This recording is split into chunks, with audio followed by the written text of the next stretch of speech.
It took a long time for Min Li to cut all the twine that bound the dragon. For some knots she had to swim under water and cut through the waving grass. As she popped in and out of the water cutting, she told the dragon all about her village, the goldfish, and how she had just started her journey.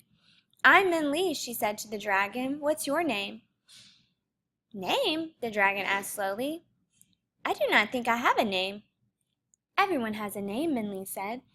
"When you were born, didn't someone give you a name?" "When I was born?" the dragon asked, thinking hard. "Yes," Min Li said again, thinking that this dragon was very different from any dragon she had ever heard about.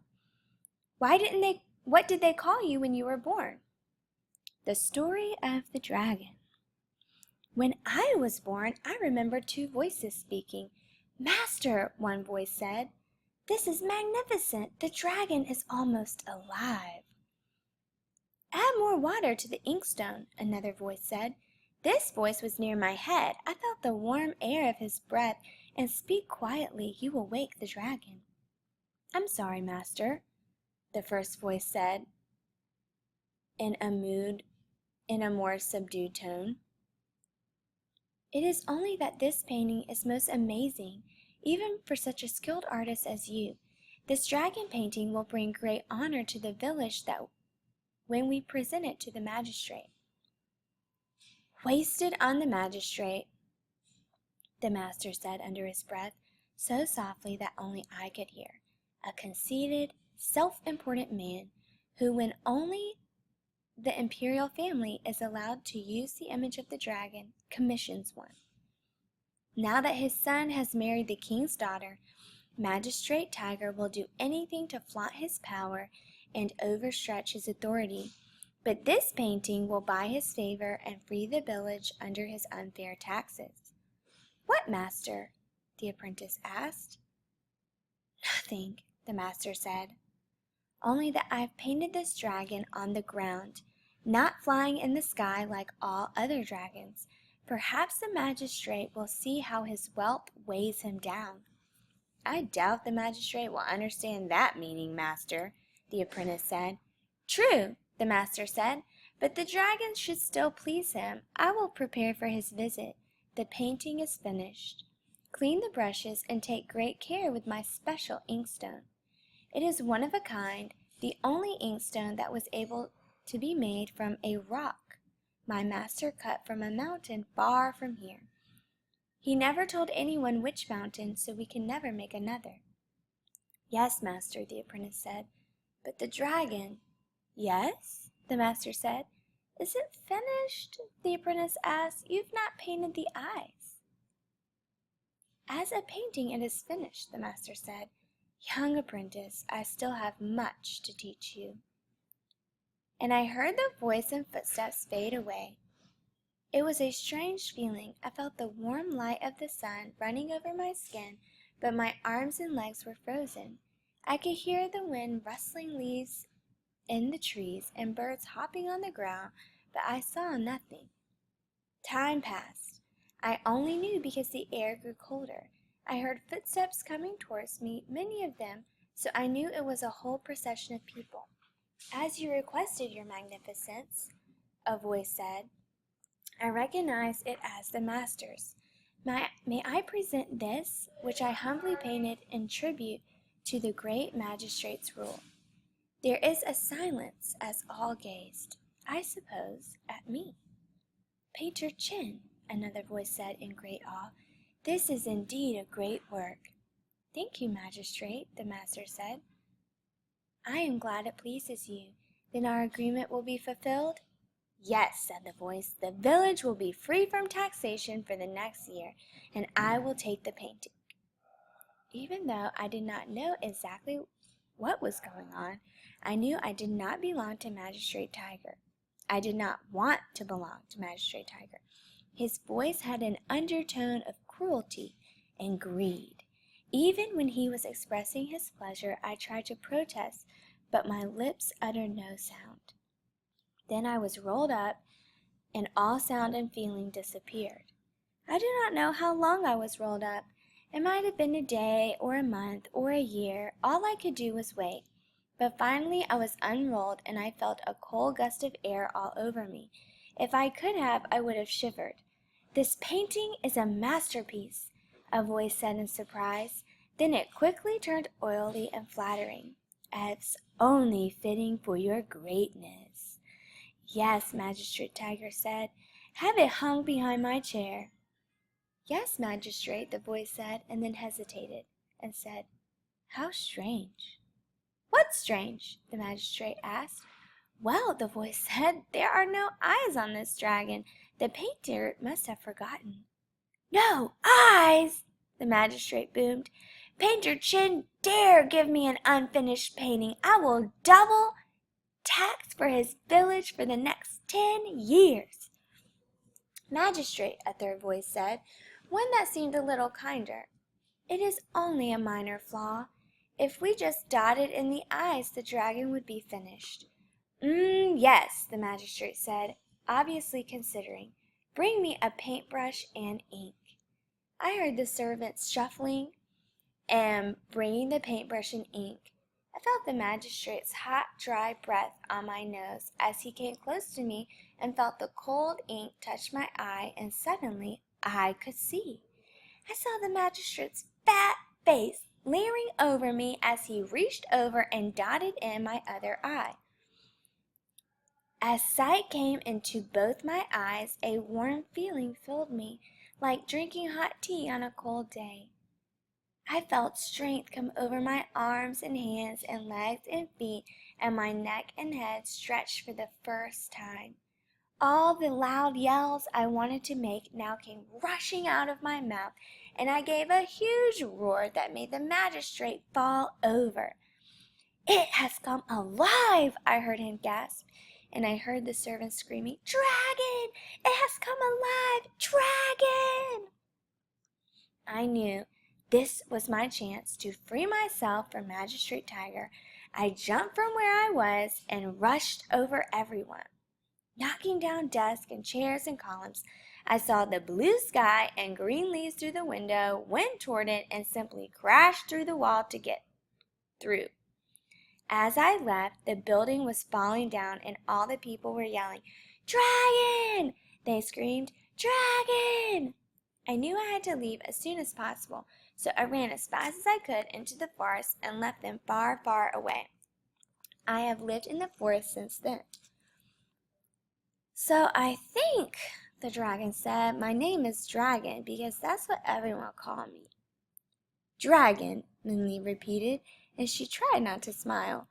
"Well, I guess it's a good enough name. It will be easy for me to remember."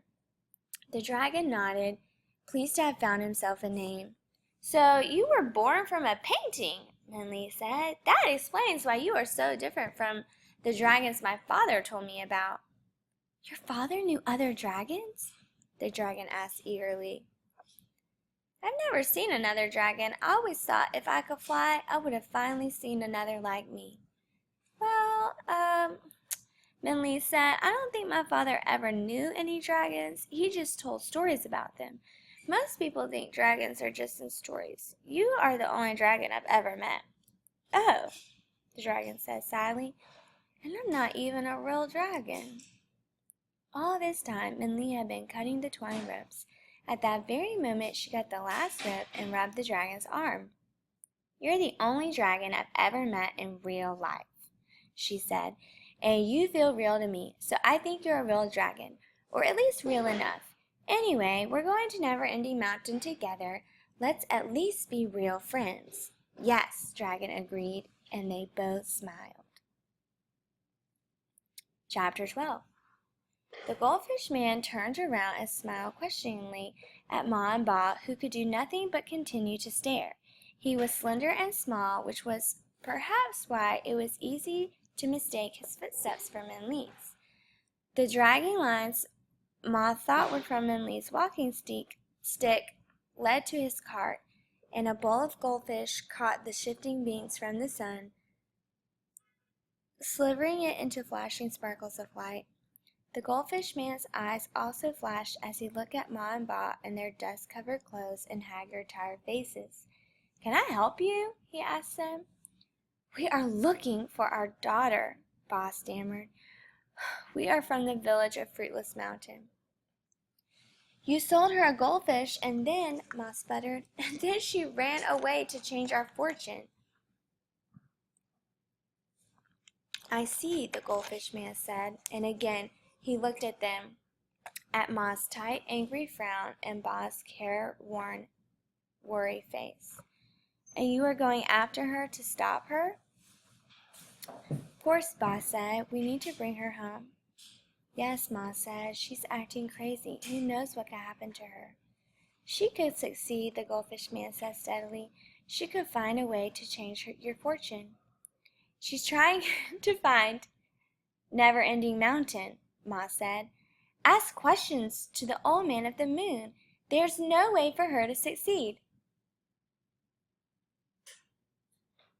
"Yes," Ba said, "it's impossible." The goldfish man looked a third time at Ma and Ba, and this time they felt it. Under his gaze, Ma and Ba suddenly felt like freshly peeled oranges, and their words fell away from them. Inexplicably, they felt ashamed. "Let me tell you a story," the goldfish man said. The story of the goldfish man. My granddaughter, Lau Lau, was a famous fortune teller. People from faraway villages would line up at our home asking for lucky days for weddings and predictions for their children. If she was ever wrong, we never heard of it. But a week before my 19th birthday, we heard her mourning in her room. When we rushed to her, we found her sitting on the floor with her fortune-telling sticks spread all around her. To my surprise, as soon as I entered the room, her piercing eyes fixed upon me. "You," she said, "you will die next week on your birthday." It was as if she had exploded a firecracker in the room. My parents and aunts and cousins burst into exclamations and wails. "It is true! It is true!" my grandmother insisted. "I have checked and rechecked over and over again, and the sticks always say the same. Next week on his 19th birthday, he will die. That is his fortune." I could not believe it. How could this be? But my belief in my grandmother was unshakable. If she said so, it must be true. I stood staring at my family as my family created a storm around me. Finally, I said with a mouth as dry as sand, "Lau Lau, is there anything I can do?" "There is only one thing you can do," she said, "but it is doubtful it will work." "I'll do it," I said. "First," Lau Lau said, "we must get a bottle of the finest wine and make a box of sweets." So Lau Lau went to the rich magistrate of the town and persuaded him to give her a bottle of his best wine. My mother and aunts hurried to the kitchen and prepared cakes, cookies, and sweetmeats with more care than ever before. Before the aromas of the delicates were captured in our most ornate box, they floated in the air, causing all the neighborhood animals to whine at the door. And then Lau Lau went into her room and began to read her fortune sticks. When she came out, she gave me the box of sweets and bottle of wine and sat me down. "Listen to me carefully," she said.